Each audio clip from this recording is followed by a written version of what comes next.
स्वरूप है।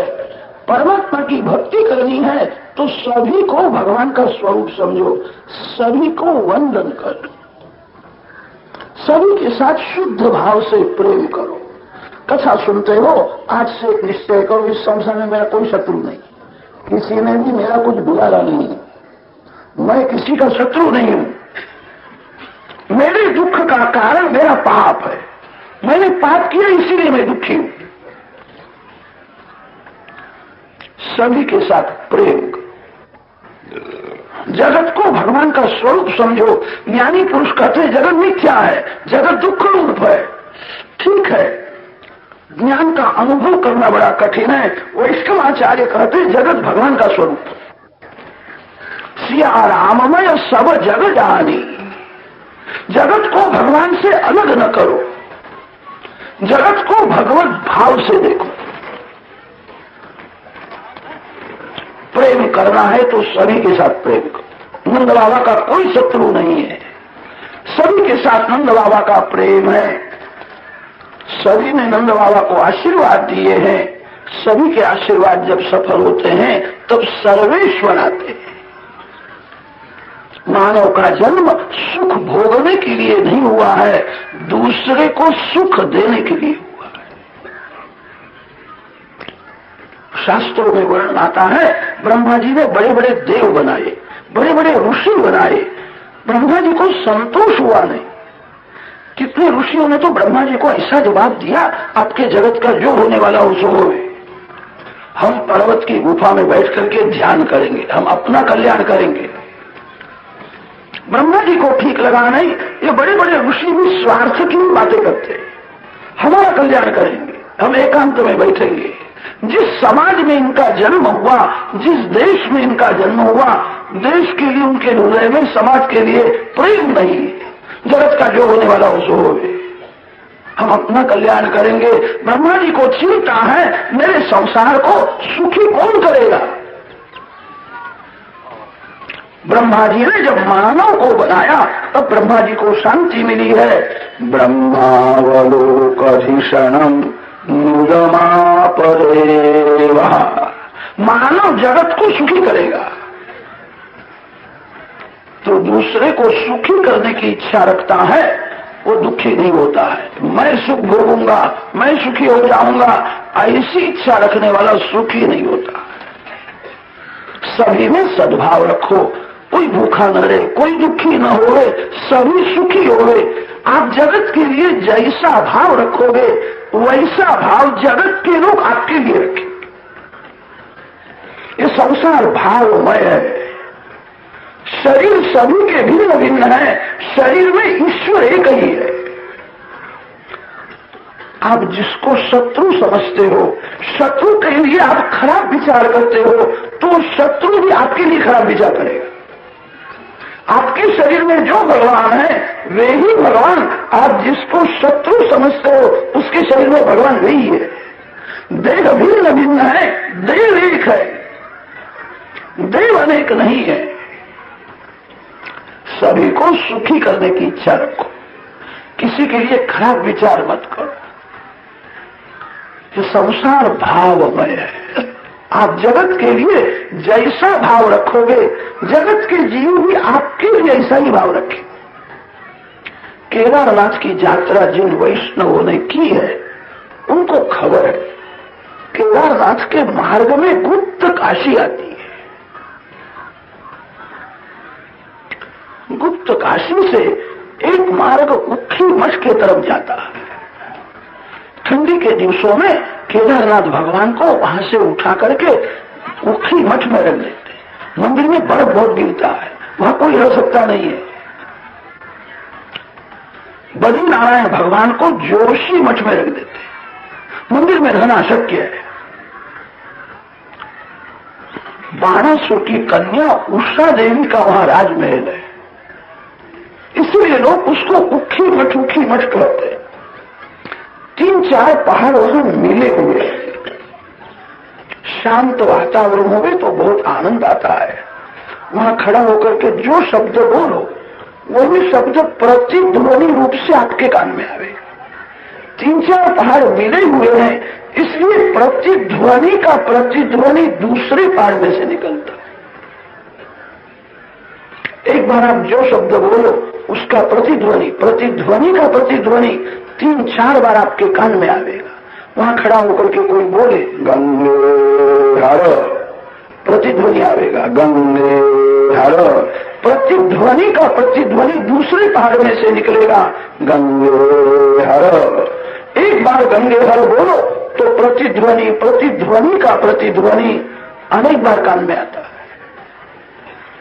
वहां खड़ा होकर के कदर कोई ऐसा बोले तेरा सत्यानाश हो जाए, तो प्रतिध्वनि आएगा तेरा सत्यानाश हो जाए। जैसा ध्वनि वैसा प्रतिध्वनि। जगत के लिए जैसा भाव रखोगे वैसा भाव जगत आपके लिए रखेगा। कोई दुखी न होवे, कोई भूखा न रहे, सभी सुखी होवे। सभी को सुखी करने की भावना रखो, यही नंद बाबा का स्वरूप है। नंद जी को सभी के आशीर्वाद मिले थे, उनके यहां सर्वेश्वर भगवान आए। ब्रजवासी बोले हैं नंद के आनंद भयो है। नंद बाबा हमको आनंद देते थे, इसलिए उनके घर में परमानंद आया है।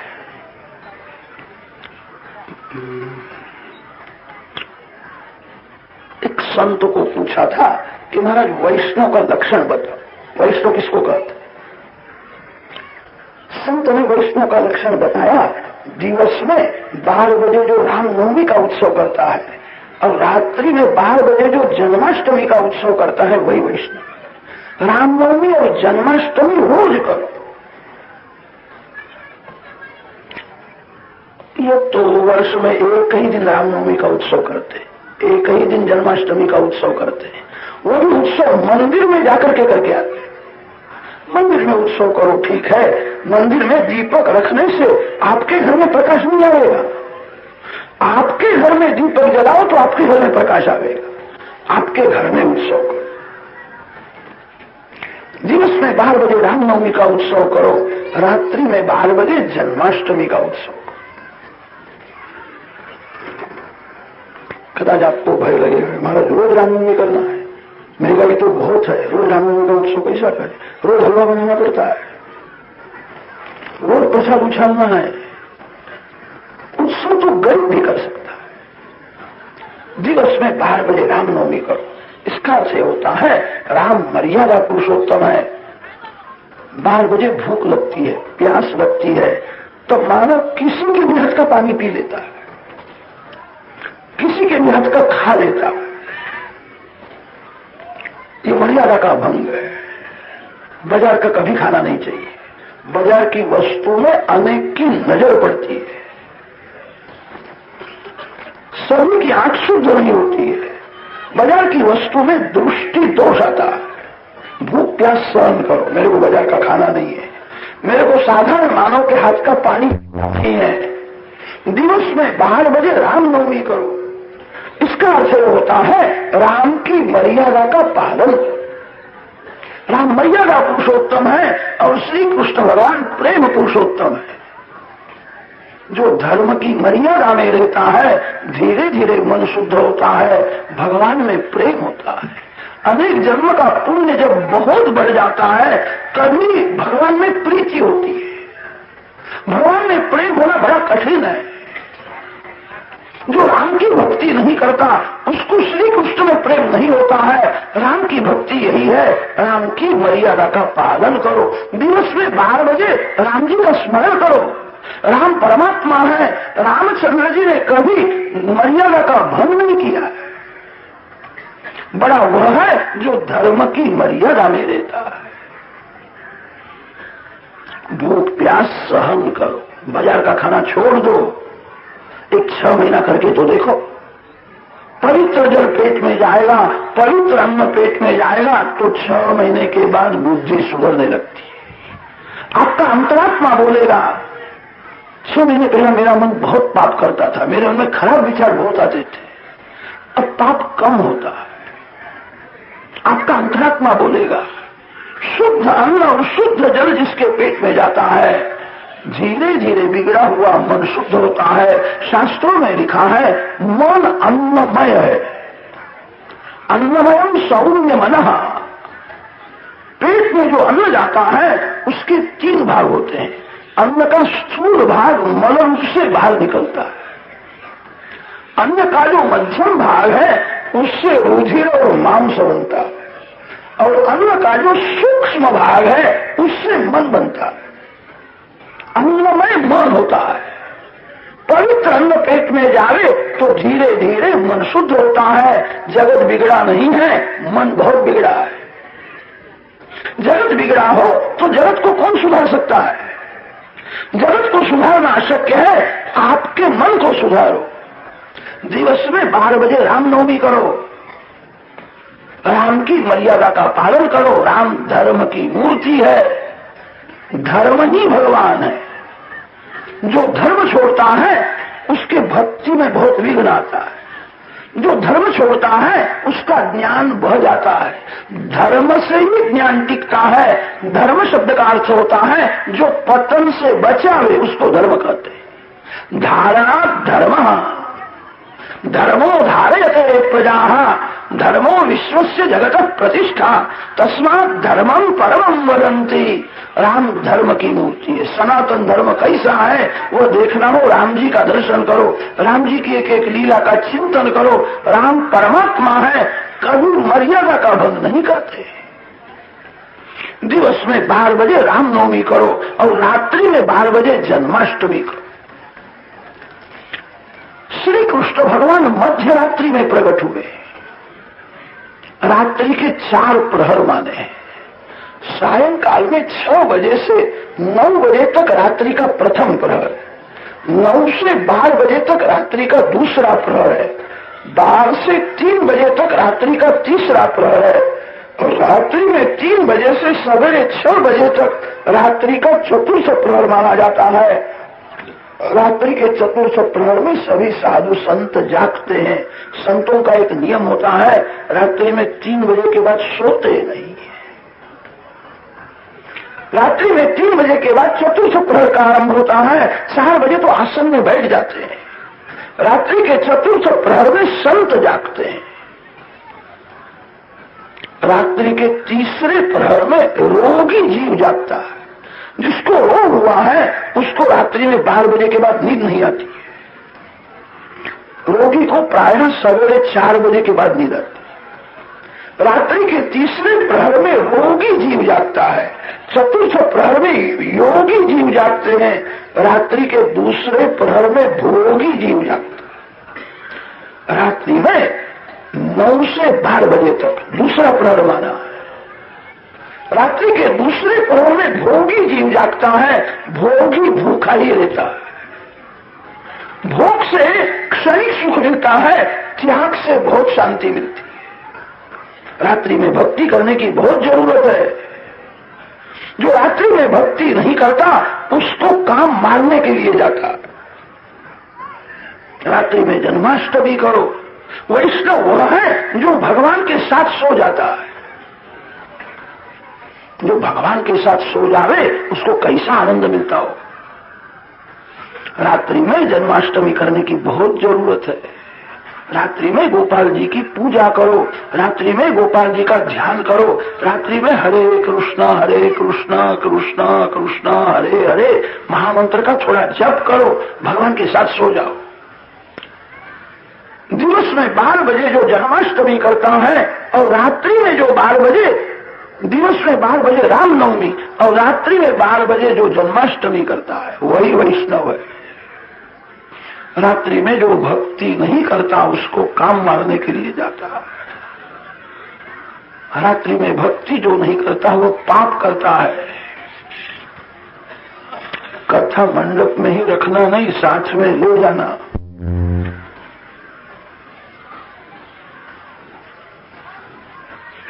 दिवस में 12 बजे रामनवमी और रात्रि में 12 बजे जन्माष्टमी करना है। नंद महोत्सव रोज करना चाहिए। जो प्रातः काल में नंद महोत्सव करता है उसका दिवस आनंद में जाता है। नंद महोत्सव दिन भर हुआ है। नंद महोत्सव का मुख्य समय प्रातः काल का है। प्रातः काल में नंद बाबा ने स्वप्न में बालकृष्ण का दर्शन किया, तभी से उत्सव शुरू हो गया। ब्रजवासी तो दिन भर नंद महोत्सव करते हैं, ठीक है। नंद महोत्सव का मुख्य समय ब्राह्म मुहूर्त का है।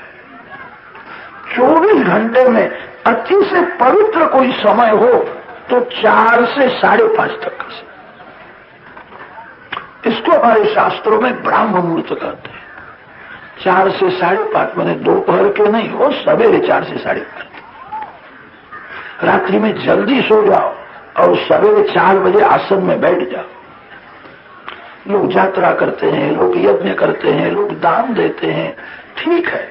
अति उत्तम तो यह है सवेरे 4 से 5:30 तक भक्ति करो, आपका कल्याण होगा, आपका घर तीर्थ हो जाएगा। रात्रि में जल्दी सो जाओ। रात्रि में 10 बजे के बाद जागना नहीं चाहिए और रात सवेरे 4 बजे के बाद सोना नहीं चाहिए। शास्त्रों में ऐसा लिखा है, सवेरे 4 बजे के बाद जो शैया में पड़ा रहता है उसके पुण्य का नाश हो जाता है। सवेरे 4 बजे नींद नहीं आती, उसका नाम तंद्रा है। सवेरे थोड़ी थोड़ी ठंडी पड़ती है, रजोई उड़ रही हो तो गाड़ी में ही मजा आती है, उसके पुण्य का नाश हो जाएगा। 4 बजे आसन में बैठ जाओ। शास्त्रों में ऐसा लिखा है, रात्रि में 10 बजे के बाद राक्षस लोग जागते हैं। 10 बजे के बाद राक्षस लोग बातें करते हैं। इसीलिए हमारी संस्कृत भाषा में राक्षस का नाम बताया, रात्रिंचरो रात्रिचरा। रात्रि में 10 बजे के बाद जागना नहीं चाहिए, बातें करनी नहीं चाहिए, सो जाओ। सवेरे 4 बजे आसन में बैठ जाओ। कितने लोग तो रात्रि के राजा होते हैं, रात्रि में 11-12 बजे तक बातें करते हैं, उनको नींद ही नहीं आती है। समझना यही राक्षस है, राक्षस दूसरा कोई दूसरा नहीं होता। रात्रि में जल्दी सो जाओ। कथा सुनने के बाद सावधान हो जाओ, आज तक जो हुआ सो हुआ। मैंने कथा में सुना है सवेरे 4 से 5:30 तक का समय ब्राह्म मुहूर्त का अतिशय पवित्र है। आप करके देखो। प्रातः काल में ब्राह्म मुहूर्त में भगवान का थोड़ा ध्यान करो, प्रेम से पूजा करो, भगवान के नाम का जप करो, भगवान को वंदन करके प्रार्थना करो, मैं आज से आपका हो गया। जो भागवत की कथा सुनता है वो भगवान का हो जाता है। आप मेरे हृदय में विराजो, आप मेरे को पाप करने से रोक लो। मेरे को पाप करने की आदत पड़ी है, मेरा मन बहुत बिगड़ गया है, मैं शरण में आया हूं, मैं पाप नहीं छोड़ सकता, मेरे को पाप करने में मजा आती है, मैं क्या करूं। मानव मूर्ख नहीं है, सयाना है, समझता है पाप करके ही मैं दुखी हुआ हूं, तो भी वो पाप छोड़ता नहीं है। भगवान की प्रार्थना करो, आपको भगवान पाप करने से रोक लेंगे।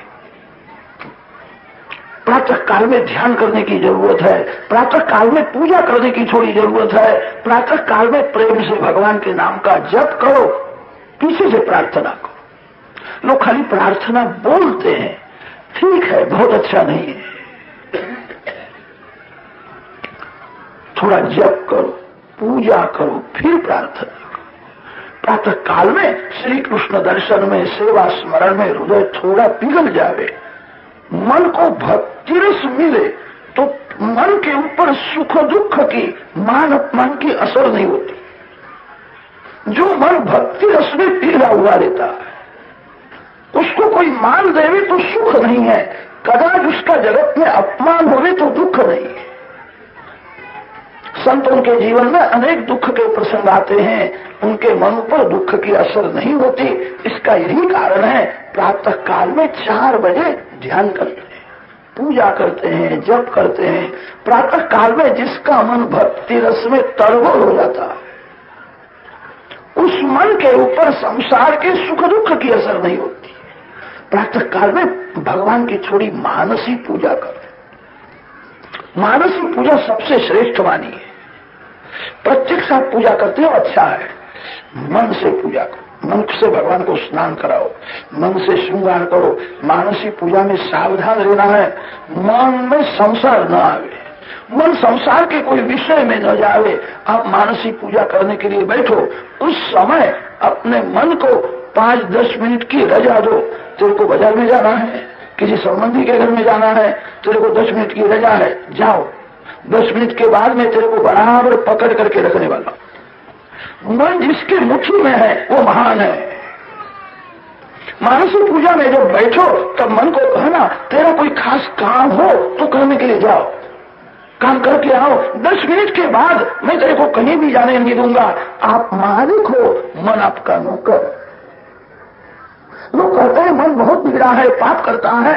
मन तो आपकी इच्छा से पाप करता है। मालिक की इच्छा बिना नौकर कुछ नहीं कर सकता। मन आपका है, आपकी प्रेरणा बिना मन पाप नहीं कर सकता। मन स्वतंत्र नहीं है। लोग कहते हैं मेरा मन बिगड़ा है, मैं बिगड़ा हूं, ऐसा नहीं कहते। मन बिगड़ा है, जिसको दिखता है वह आप हो। आपके मन को दूसरा कौन संभालेगा? आपके मन को आपको ही संभालना है। प्रातः काल में परमात्मा का थोड़ा ध्यान करो, मानसी पूजा करो। एक पैसे का खर्च नहीं है, शरीर को जरा भी त्रास नहीं है, आपका कल्याण होगा। आपके ऊपर भगवान कृपा करे। एक बनिया था, बड़ा कंजूस था। उसके मन में एक दिन ऐसा विचार आया, लोग भगवान की भक्ति करते हैं, मैं भी भगवान की भक्ति करूं। एक संत के पास गया और संत को उसने कहा, मेरे को भक्ति करने की इच्छा है, मगर मैं बड़ा कंजूस हूं, पैसे का खर्च हो तो मेरा हृदय जलने लगता है। ऐसी कोई भगवान की भक्ति है कि नहीं जिसमें पैसे का भी खर्च न हो? मेरे को भक्ति तो करना है, एक पैसे का खर्च करना नहीं। संत को दया आई, भगवान को पैसे की क्या जरूरत है? संत ने कहा, मैं तेरे को ऐसी भक्ति बताऊंगा, एक पैसे का भी खर्च होगा, तेरा कल्याण होगा, तेरे ऊपर भगवान कृपा करे कि पैसे का खर्च नहीं करना है, पैसे का भी खर्च करना नहीं, तो मैं करने के लिए तैयार। मेरे को क्या करना चाहिए? संत ने समझाया, प्रातः काल में 4 बजे आसन में बैठ जाओ, भगवान की मानसी पूजा करना है। मानसी पूजा में आप जब बैठो उस समय मन से गंगा जी में स्नान करो। प्रत्यक्ष गंगा जी में स्नान करने के लिए जाओ तो ठंडी लगती है, मन से स्नान करने में जरा भी ठंडी नहीं लगती है। मानसी पूजा में जब बैठो तब मन से स्नान करो, गंगा मैया को वंदन करो, गंगा मां का स्मरण करो, मन से गंगा जी में स्नान करो। मानसी स्नान करने के बाद मानसी पूजा होती है। संत ने उसको पूछा, भगवान का कौन सा स्वरूप तेरे को बहुत प्यारा लगता है? बनिया ने कहा, महाराज मेरे को छोटे से 4-5 वर्ष के जो बाल कृष्ण है मेरे को बहुत प्यारे लगते हैं। छुम छुम छुम करते हुए चलते हैं, खेलते हैं, हंसते हैं, बहुत प्रेम करते हैं।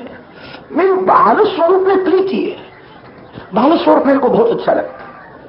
संत ने कहा, तो कैसे बाल कृष्ण की मानसी पूजा कर।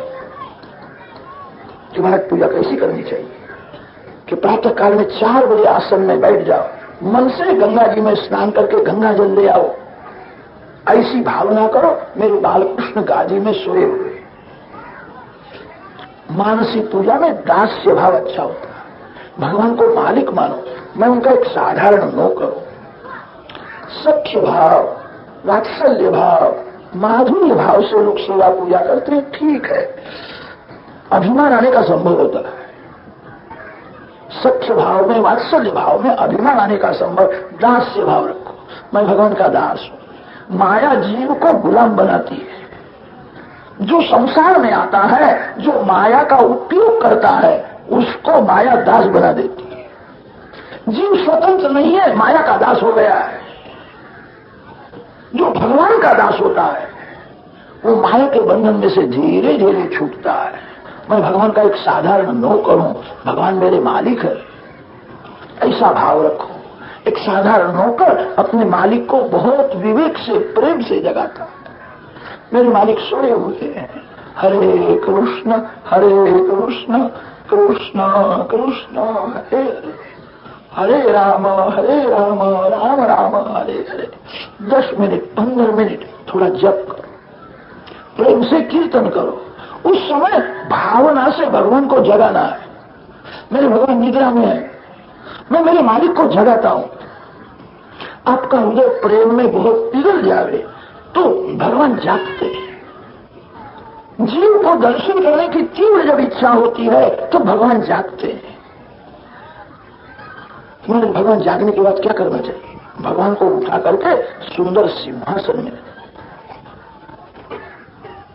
आचमन कराओ। बाल स्वरूप होने से जागने के बाद उनको भूख लगती है। गाय का दूध, गाय का माखन मिश्री भगवान को अर्पण करनी चाहिए। ऐसी कल्पना करो, सुंदर चांदी का कटोरा है, माखन है, मिश्री है, मेरे बाल कृष्ण सिंहासन में विराजमान है, मेरे बाल कृष्ण को मैं अर्पण करता हूँ। बाल कृष्ण अकेले कभी खाते नहीं, अपने बाल बाल मित्रों को देते हैं, सबको खिलाने के बाद थोड़ा सा खाते हैं। आंख बंद करके ऐसा दर्शन करो, छोटे छोटे बाल बाल श्री कृष्ण को मिलने के लिए आए। श्री कृष्ण का प्रेम ही ऐसा था।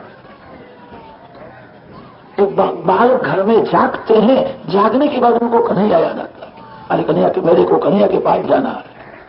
मां समझाती है, कन्हैया तो अभी उठा भी नहीं, सोया हुआ है, अभी से तू जाकर के क्या करेगा? कि ना मां, मेरे को घर में नहीं रहना, मैं कन्हैया के पास जाऊँ। बालक मानते ही नहीं है। 3-4 वर्ष के छोटे छोटे बालक प्रातः काल में अपने बाल कृष्णलाल को, मित्र को मिलने के लिए आते हैं। श्री कृष्ण का मित्र प्रेम अलौकिक है। बाल बाल मित्रों के साथ प्रेम से बोलते हैं, खेलते हैं, एक एक के मुख में माखन मिश्री देते हैं। आंख बंद करके ऐसा दर्शन करो। मैंने ने पूछा, महाराज बाजार में सब कुछ आना नहीं है, आंख बंद करके ऐसा विचार ही करना है? विचार ही करना है, एक पैसा खर्चना नहीं है। उसने विचार किया तो ऐसा विचार करने में मेरा क्या जाता है, पैसे का खर्च तो है नहीं। कि महाराज फिर क्या करना चाहिए? कि बाल कृष्ण माखन मिश्री खाते हैं, ऐसा दर्शन करो। कभी कभी बाल कृष्ण बहुत कृपा करते हैं तो आपको भी प्रसाद दे।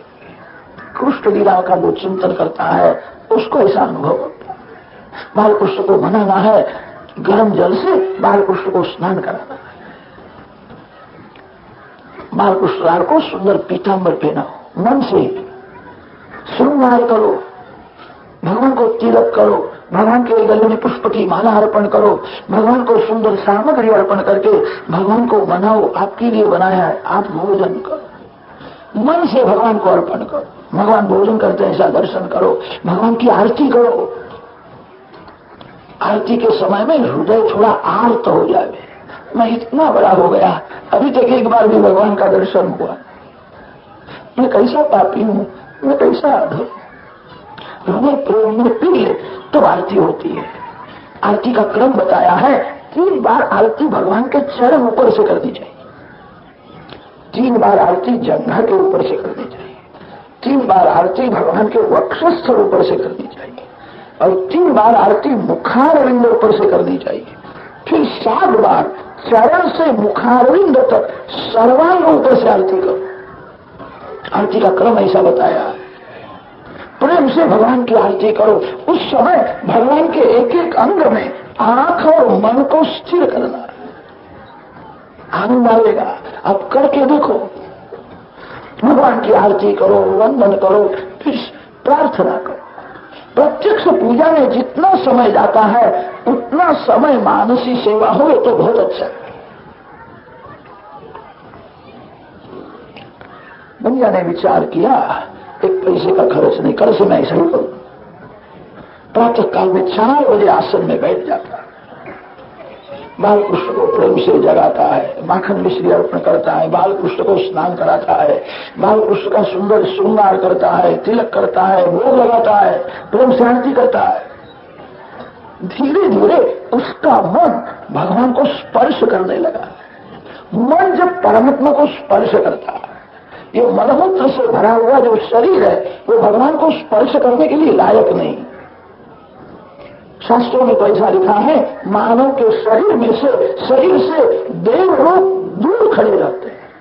इसका कारण बताया है, मानव के शरीर में से मलमूत्र का दुर्गंध निकलता है। ये शरीर बहुत अशुद्ध है, ये शरीर मलमूत्र के आधार से ही टिकता है, दुर्गंध आता है, इसलिए देव लोग मानव शरीर से दूर खड़े रहते हैं। आजकल कितने लोग दुर्गंध को ढाकने के लिए सुगंधी तेल, पाउडर सब कुछ लगा लेते हैं। घंटा 1.5 घंटा थोड़ी असर होती है, बिल्कुल ऐसा था वैसा ही हो जाता है। बुद्धि से भरा हुआ है। ये शरीर भगवान को मिलने के लिए लायक नहीं है, परमात्मा को मन से मिलना है।